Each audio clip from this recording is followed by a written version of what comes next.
Here are 10 reasons why Nebraska will beat Michigan and earn Matt Rhule a program-changing victory, and his first victory against a top 25 team as the Cornhuskers head coach. I have picked Michigan to win this Michigan versus Nebraska game that kicks off this Saturday at 3:30 p.m. Eastern Time, 2:30 p.m. local time. The link to that is in the top right corner of your screen right there, and also will be in a reply to the pinned comment if you have not already watched that video. I suggest you check it out. But I want to take a Nebraska angle here and provide 10 reasons why the Cornhuskers will win, because there are many reasons to believe why Nebraska will win. I think there is a good chance they win this game. I'm not confident in picking Michigan. So sit back, relax, and enjoy the 10 reasons. And before we get to reason number 1, I ask you to help the channel out totally for free. It'll also help you out to get quality college football analysis. Like the show, boost our chances in the algorithm, subscribe to the channel, hit the notification bell, not just for the channel, but also for the Nebraska and Michigan team playlists that are linked to the video. That way you can follow those teams and also get notified when I release reactions to them. And comment your thoughts on my reasons down below. I would love to hear your thoughts on my analysis and the reasons why I think the Cornhuskers can win this game. So let's start off. Reason number 1 why Nebraska will emerge victorious over Michigan is their quarterback experience. Raiola has 16 starts at Nebraska, many on the road, many in more hostile environments to Nebraska than his own home court, who will be loud and desperate for a win. Underwood, meanwhile, he only has 3 total starts, one of them on the road, and he is not, unlike some parts of his roster, familiar with Memorial Stadium. Nebraska right now is a high-flying offense led by Dylan Raiola, and while Bryce Underwood, I think, is a good quarterback, he does not have the experience that Raiola does, and he does not have Raiola's receivers. Raiola has an 82.2 QBR, 829 passing yards, 8 touchdowns. He has not thrown a pick yet. He's averaging 8.8 yards per pass attempt. His offense right now is a lot of checkdowns, but they are effective at them. Love the RPO, play action, the explosiveness that Holgerson's brought to the offense. I think that it suits Raiola well.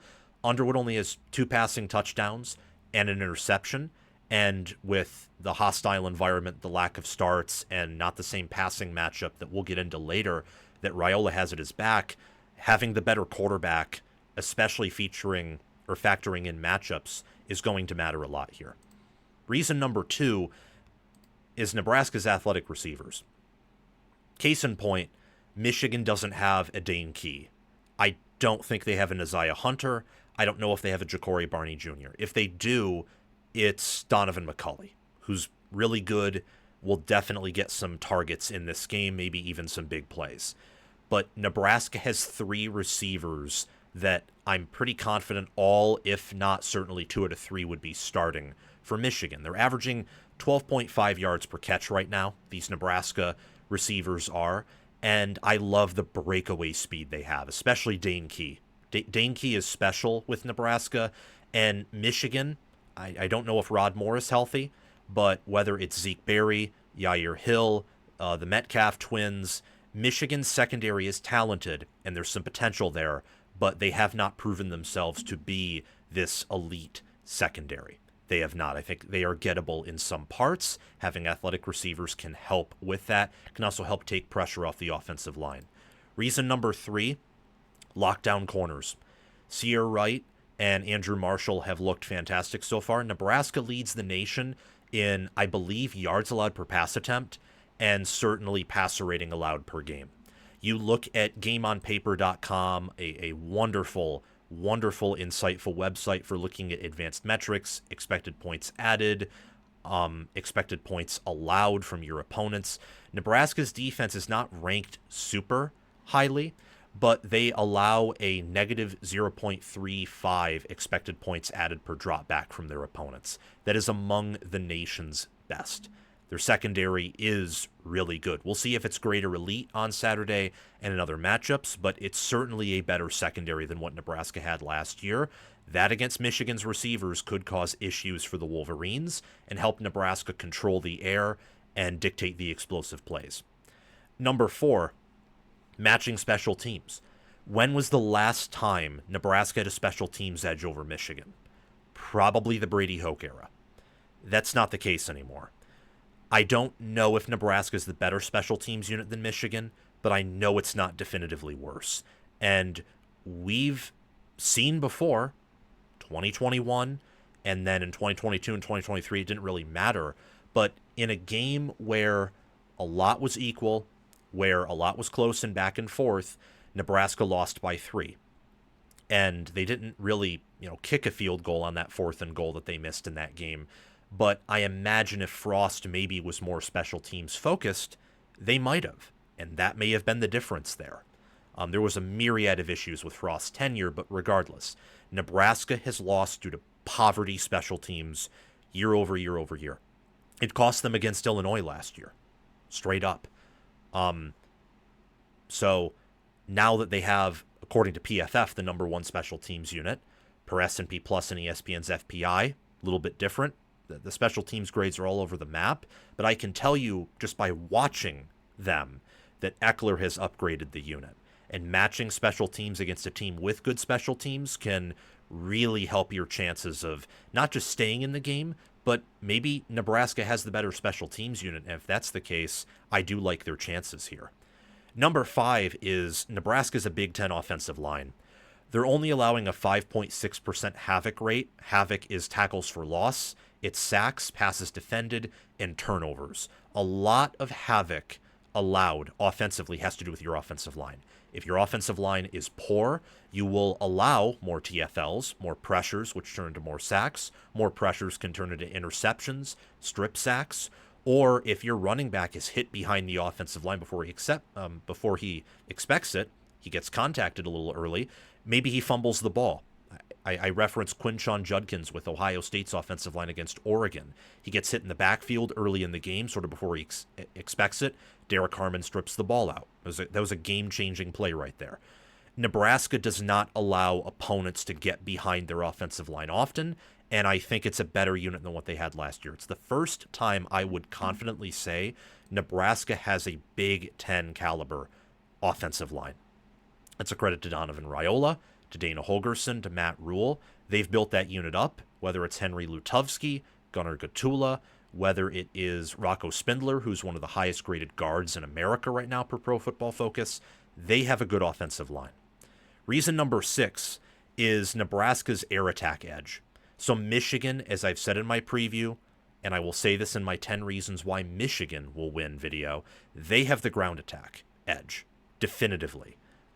Even if Michigan disappoints there, I would be very shocked to see them win the ground. In the same way, I'd be very shocked to see Michigan win the air. Nebraska has the definitive outside edge. I think they have better corners, so that's air defense. I think they have even better wide receivers. That's air offense. I think that Raiola, to this degree and in this game, will probably be more comfortable passing downfield than Underwood. And as much as Underwood has definitely more leg talent than Raiola does and was higher rated of high school, Raiola's arm is not to be underestimated. It's one of the best arms in college football, certainly by potential, and I've been impressed with his accuracy so far. They have the air attack edge. They have plus 0.545 EPA per dropback versus Michigan's 0.16. That means while Michigan and Nebraska both have above average passing offenses in the FBS, Nebraska's is good through 3 games, maybe even great. That's a pretty good EPA per dropback. Michigan has played a tougher defense in Oklahoma, yes, but I can also tell in their games against inferior competition that Nebraska has a better air attack, and I think they have a better air defense as well in the secondary. Number 7, the defensive backfield. We're kind of talking about this, alluding to it in reason number 6, but it's reason number 7. When you force a negative 0.35 EPA per dropback on opponents, we mentioned this earlier, it's pretty major. That means every time they drop back, they are moving. They are moving the football at a very ineffective rate, well below average, because average expected points added is 0. Opponents don't move the football on Nebraska through the air. Cincinnati couldn't, Akron couldn't, Houston Christian couldn't. People move Nebraska on the ground, if they move them at all. This defense, and specifically pass defense, is locked down. Reason number 8, Nebraska has a coaching edge. I do not think that Sherrone Moore is a better head coach than Matt Rhule. I think Matt Rhule's the superior coach. Now that Moore's suspended and Biff Poggi is the interim for Michigan, I do like Nebraska's coaching edge. I think that he is going to be a better CEO, better head coach, probably better game manager here. I don't think game management's Matt Rhule's strengths. It's one of his strengths at least, but he's better at it than Moore. I think he's better at it than Poggi. The question here is how much better is Nebraska's coaching edge?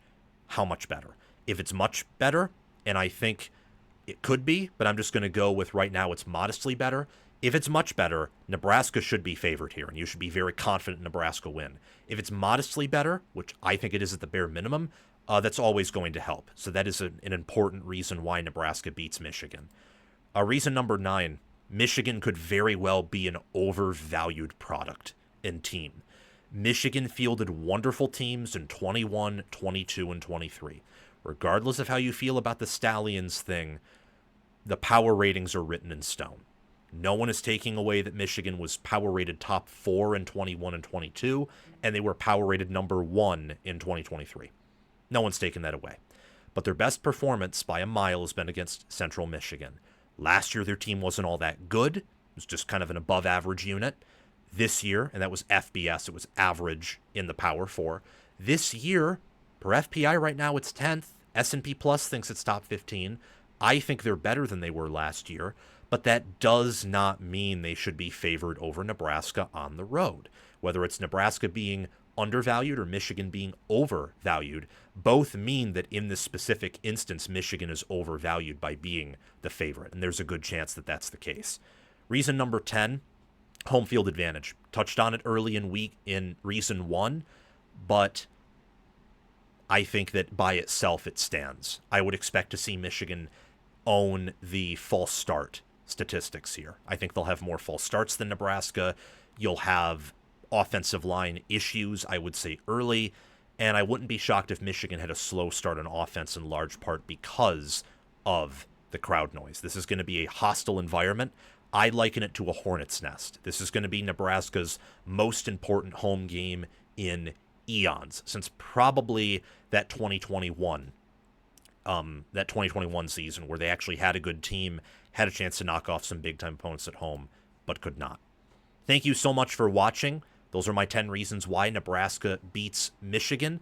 Again, I picked Michigan, but I do think there's a Nebraska angle to be taken here, and I want to give that respect by giving 10 reasons why Nebraska will beat the Wolverines. Make sure to like, subscribe, hit the bell, and comment your thoughts down below, and let me know if you want to see more of these 10 reasons why videos. This is a series that I did last year. I want to continue it this year. Let me know what you think about it. Have a great day, and I will see you all very shortly.